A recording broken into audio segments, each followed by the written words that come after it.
Salut les gars, j'espère que vous allez bien. Moi je vais bien en tout cas, je profite du beau temps. Bon, pas aujourd'hui, mais voilà. Euh, Comme vous savez, on est dans une série où on parle des highs et des lows. Alors, qu'est-ce que ça veut dire, Yannick? Ça veut dire des hauts et des bas en français. Dans une vie, on peut avoir des moments où tout est trop facile, ça se passe bien, les amis sont fun, il fait beau. Et puis on peut aussi avoir des moments où ça se passe vachement moins bien, où c'est dur, les gens sont vraiment pas sympas avec nous. Et on a quand même de la chance parce que on connaît notre Seigneur et il est toujours là pour nous. Et je sais que beaucoup d'entre vous, vous êtes en examen. Et donc, j'avais envie de vous partager un petit verset pour ça. Et c'est Matthieu, verset 11, chapitre 11, verset 28, qui dit, Venez à moi, vous qui êtes fatigués de porter un lourd fardeau, et je vous donnerai du repos. Voilà, c'est le genre de verset que moi j'aimais bien entendre quand j'étais en examen, c'est de me dire, ah oui, je vais donner quelques instants au Seigneur pour vraiment lui remettre ma journée, pour vraiment recevoir son repos, parce que les examens, ça pèse lourd sur les épaules. Voilà. Aujourd'hui, c'est Olivier qui va nous apporter un message. Et avant de le laisser s'introduire et qu'il puisse apporter son message, je vais juste courtement prier. Seigneur, je te remercie pour ce moment qu'on peut passer avec toi tous les mercredis soirs.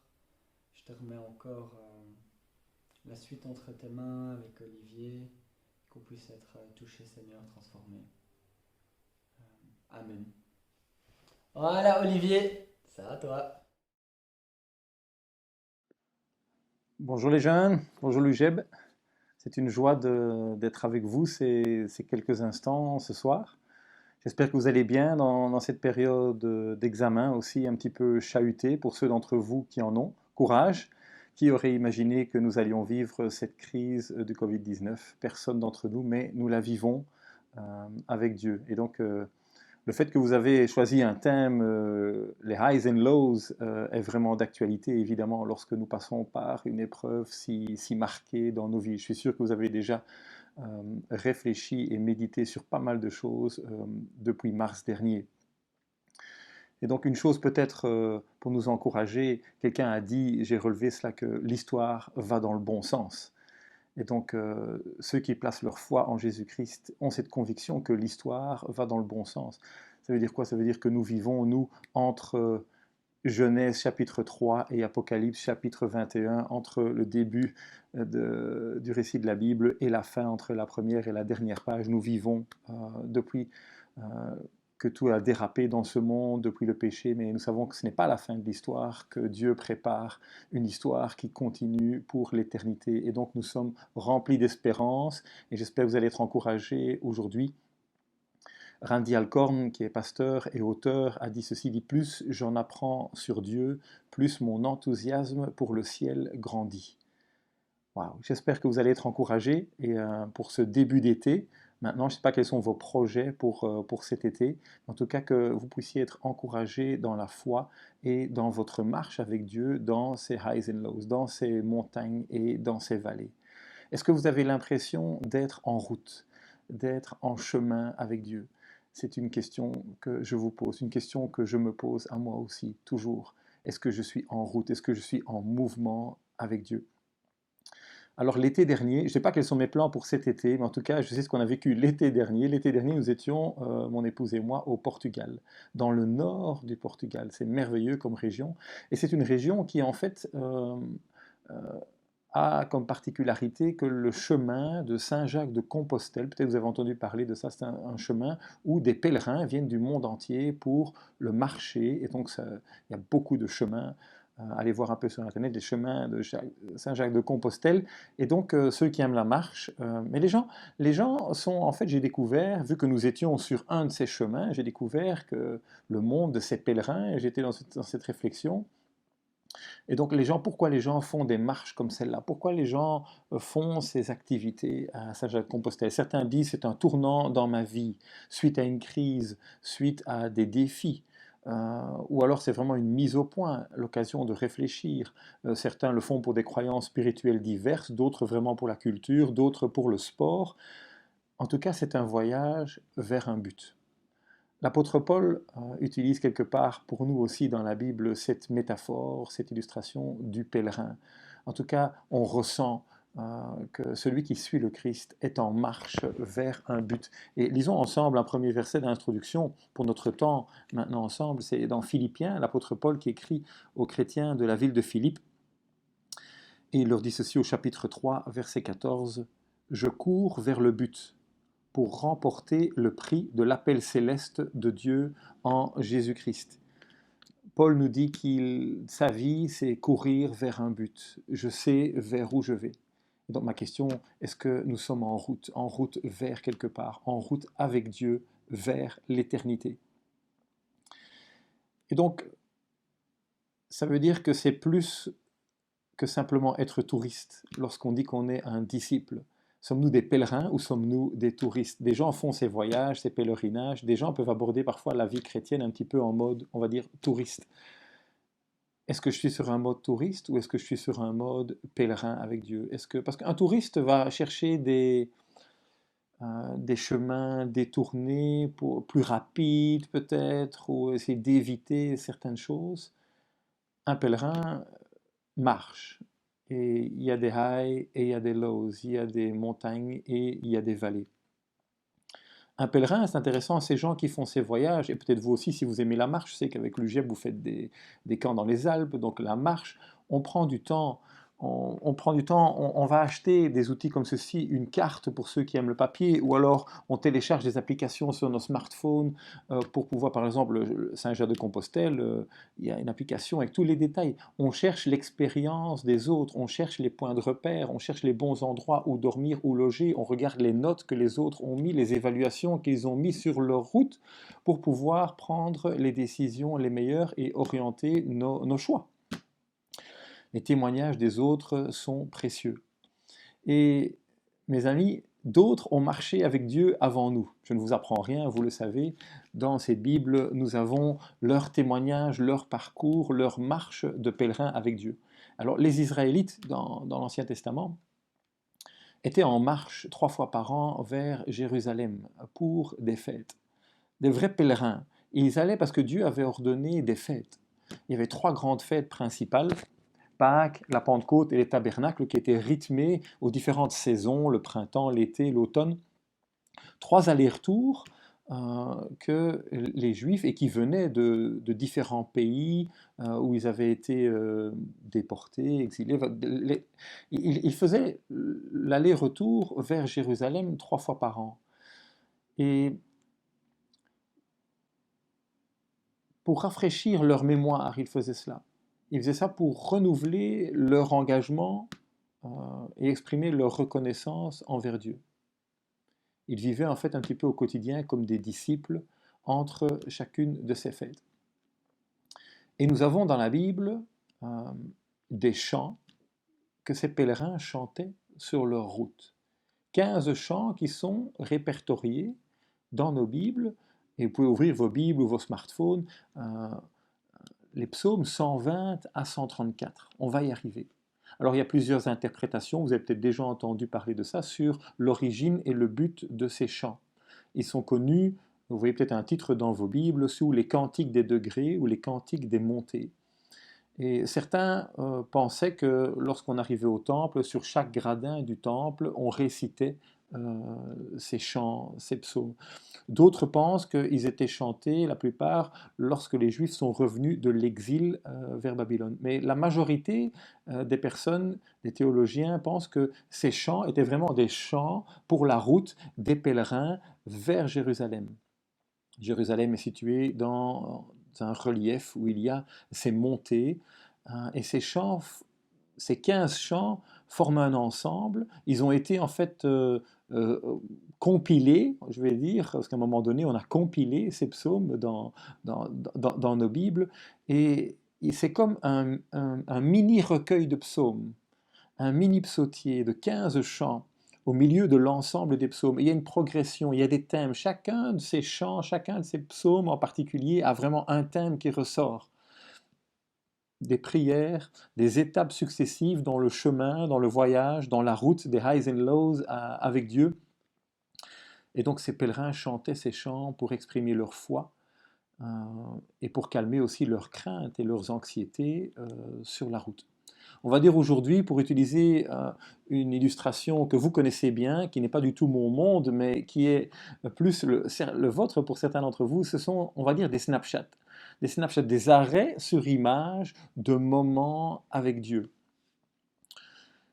qui nous livrent des intimités avec Dieu, des habitudes, des manières de voir, des sentiments divers, des réalités, des défis, l'espérance qu'on place en Dieu dans ces moments est vraiment une aide précieuse pour notre route. Heureusement, ces snapshots ne disparaissent pas après quelques instants. Ils sont là dans nos Bibles. Merci Seigneur pour cela. Et mon but aujourd'hui n'est pas de détailler ces 15 psaumes avec vous. On n'a pas le temps ensemble.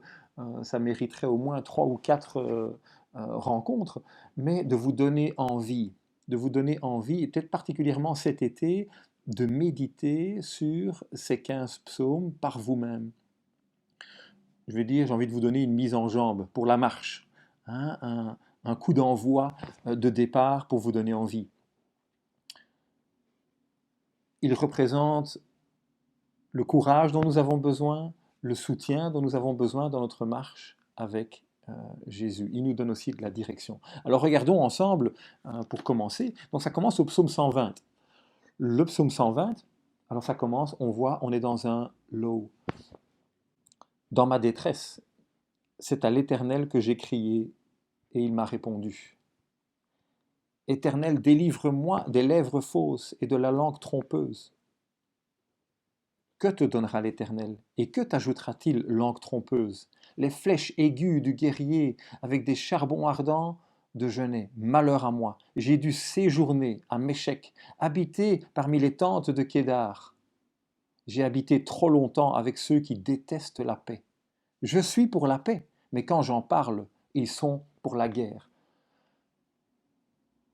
Ce chant pour la marche du pèlerin, les pèlerins expriment un lot vraiment difficile. Quelque part, il dit assez, j'en ai assez, je suis insatisfait, je suis dans une détresse, il crie à Dieu. Et donc, quelque part, on voit déjà ici dans ce psaume que tout n'est pas OK dans ce monde. Il dit, j'ai habité trop longtemps dans le pays du mensonge. Il aspire à la paix, il aspire à la vérité, il y a un wake-up call, un moment de réveil dans sa vie, une repentance, un demi-tour. Et dans notre marche avec Jésus, est-ce que ce n'est pas le point de départ de notre vie, un demi-tour, une réflexion par rapport au péché, par rapport à ce monde? Je dis, j'en ai marre, je veux marcher autrement maintenant. C'est le cri de ce psaume 120. Et allons déjà voir le dernier, parce que cette marche est entre le psaume 120 et le psaume 134. Regardons ensemble le psaume 134, on termine par un high. Oh, bénissez l'Éternel, vous tous serviteurs de l'Éternel, qui vous tenez dans la maison de l'Éternel pendant les nuits. Levez vos mains vers le sanctuaire et bénissez l'Éternel. Que l'Éternel te bénisse de Sion, lui qui a fait le ciel et la terre. Là, il est dans un high. Il est vraiment, c'est le psaume de retour. La fête est terminée. C'est le moment de rentrer. Le pèlerin va rentrer chez lui à la maison. Il y a un coup d'envoi. Ce psaume était peut-être même récité par les prêtres qui étaient là dans le temple comme bénédiction pour que les gens partent et rentrent chez eux à la maison. Un appel à bénir. C'est le mot-clé de ce psaume-là, une invitation à bénir aujourd'hui et maintenant, indépendamment des circonstances. La vie, la marche avec Dieu ne dépend pas de nos émotions. Nos émotions sont importantes, elles nous disent quelque chose. Mais ma foi, ma marche avec Dieu ne dépend pas de mes émotions. Je peux décider de bénir Dieu, même quand la marche est plus difficile. Nous chantons ce chant, béni soit ton nom. Tu donnes et tu reprends. Un chant qui nous fait réfléchir avec des highs et des lows aussi. On voit ces 15 psaumes qui se situent entre low et high. Et au milieu, on a ce mélange constamment dans tous les psaumes de moments hauts avec Dieu et de moments bas, voire de moments même très bas. Il y a une honnêteté de ceux qui les ont écrits et qui nous aident, nous aussi, les pèlerins, dans notre marche lorsque nous les lisons. Alors, juste pour commencer à survoler, mais d'une manière peut-être plus rapide, parce que mon but aujourd'hui, comme je vous ai dit, c'est de vous donner envie de les lire, de les creuser pendant cet été. Le psaume 121, il dit « Je lève les yeux vers les montagnes, d'où me viendra le secours ?» Le voilà dans une détresse de nouveau, il a besoin du secours de Dieu. Et la suite du psaume dit « L'Éternel est celui qui te garde. » Il y a quelqu'un qui te... Un regard correct sur la vie avec Dieu, du réalisme, pas une vision fausse de la vie. La Bible, lorsqu'on lit la Bible, on a un regard réaliste. Un regard réaliste, il y a des hauts et il y a des bas dans nos vies. La marche du pèlerin n'est pas facile. Et le psaume 121 nous dit que uniquement Dieu est notre aide, notre providence, celui qui nous protège, celui qui nous garde, celui qui nous aide. Il y a beaucoup de détails. Le mot « celui qui nous garde » revient 7 fois dans le psaume. Plein de détails. Je vous laisse méditer cela. Le psaume suivant, il commence, il dit « Je suis dans la joie ». Tiens, voilà un high. Je suis dans la joie quand on me dit « Allons à la maison de l'Éternel ». La joie d'une personne, et on le voit quand on continue dans ce psaume, que la personne a décidé de louer Dieu. La louange ne dépend pas de nos émotions, comme on l'a dit juste avant. C'est une décision libre de vouloir se joindre avec d'autres pour louer, pour adorer Dieu. Oui, c'est une décision de se joindre à d'autres dans l'église locale. On sait qu'on a été privé de pouvoir nous joindre à d'autres et ça nous manque maintenant, se joindre physiquement. Merci Seigneur pour la technologie qui nous a permis de quand même pouvoir nous joindre, mais ça nous manque. C'est une décision. La louange n'est pas une émotion, c'est une décision. Ce psaume nous dit dans la marche du pèlerin, ce n'est pas toujours facile, mais je décide de vouloir louer Dieu. Le psaume 123 nous dit j'adopte une posture de dépendance totale de Dieu. J'ai levé les yeux vers toi, toi qui sièges dans le ciel. Oui, tout comme les yeux des serviteurs sont fixés sur la main du Maître. Quelle image! Une posture de haut doigt à l'œil. Seigneur, tu parles, j'y vais. Une posture d'écoute. J'ai décidé de me mettre à l'écoute de Dieu. J'ai décidé de me montrer totalement serviteur et dépendant de Dieu dans ma marche, quoi qu'il arrive. Et il dit qu'il est méprisé, qu'il est difficile, mais il adopte cette posture. Donc on voit que la marche du disciple, la marche du pèlerin, c'est un ensemble de décisions malgré les vents contraires, malgré les highs et les lows. Le psaume 124 nous rend témoignage que nous avons besoin de l'aide de Dieu.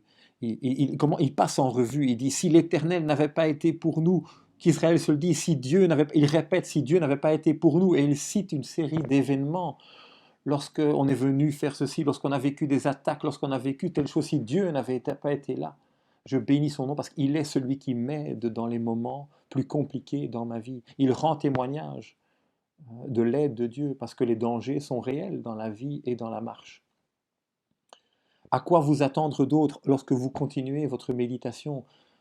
Le survol ici est très rapide, j'en conviens aujourd'hui. C'est de vouloir vous donner envie, c'est une mise en jambe pour la marche, à avoir le réflexe d'aller dans ces psaumes pour avoir envie de les comprendre, de les méditer. Je vous donnerai une autre ressource pour laquelle vous pouvez méditer cet été si vous aimez lire. Il y a un chouette livre qui aborde cela, sur les psaumes des montées. Les psaumes suivants abordent différents thèmes. Ils abordent la joie, ils abordent le travail, comment vivre le travail avec Dieu. Ils abordent le bonheur, c'est quoi le bonheur? Ils abordent la persévérance, ils abordent l'espoir, ils abordent l'humilité, l'importance de l'obéissance, thème majeur dans l'écriture et dans ce sujet, et l'importance de la communauté. Vous connaissez le psaume 133 qui dit « Ah, qu'il est bon, qu'il est doux pour des frères de demeurer ensemble ». Je pense que c'est le texte qui sera lu lorsque tous nos cultes reprendront dans nos églises prochainement. Être pèlerin, marcher avec Dieu et c'est le titre de ce livre. Moi, je l'ai lu cet été-là aussi. Il m'a fait méditer sur ces psaumes.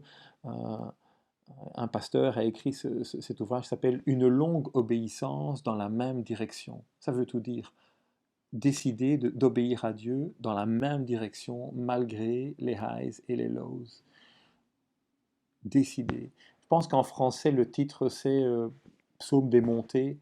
Euh, Renseignez-vous, j'enverrai à vos responsables sinon le titre de cet ouvrage, ou peut-être une image pourra apparaître maintenant avec le titre exact du livre qui ne me vient pas à la mémoire pendant ce moment.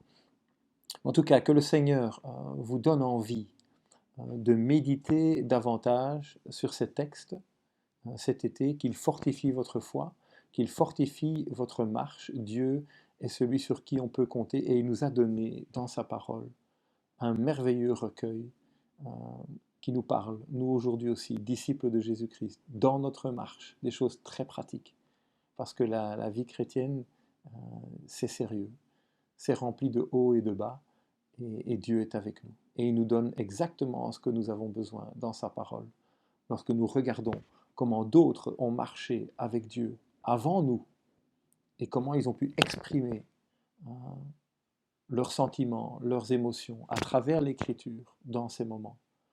Que le Saint-Esprit vous donne ces bons réflexes de méditation et à travers ces textes des psaumes 120 à 134 dans l'écriture. J'aimerais prier avec vous pour terminer. Seigneur, merci pour ta parole. Merci parce que à travers elle, tu nous parles, tu nous guides, tu nous réconfortes. Seigneur, bénis chaque jeune qui écoute cette exhortation aujourd'hui, fortifie sa foi cet été et qu'il te loue, Seigneur, qu'il te loue à l'issue de ce cheminement. Merci, Seigneur, parce que nous savons que tu es là avec nous dans les moments bas et dans les moments plus hauts. Et aujourd'hui, nous décidons de placer notre foi en toi pour la marche de pèlerin vers le but avec toi. Et comme Paul, nous prions aussi. Nous voulons courir vers le but pour remporter la victoire avec toi, c'est-à-dire marcher vers l'éternité avec toi et d'avoir accompli ce que tu voulais que nous accomplissions dans nos vies. Qu'il en soit ainsi, Seigneur, pour chacun d'entre nous. Amen. Que le Seigneur vous bénisse. À bientôt en live, l'UGEB. Ciao.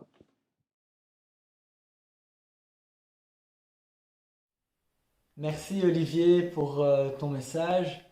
Euh, c'est vraiment cool. Ça m'a fait penser à une chanson qu'on chantait au camp cadet. C'est la chanson Marche, marche, marche.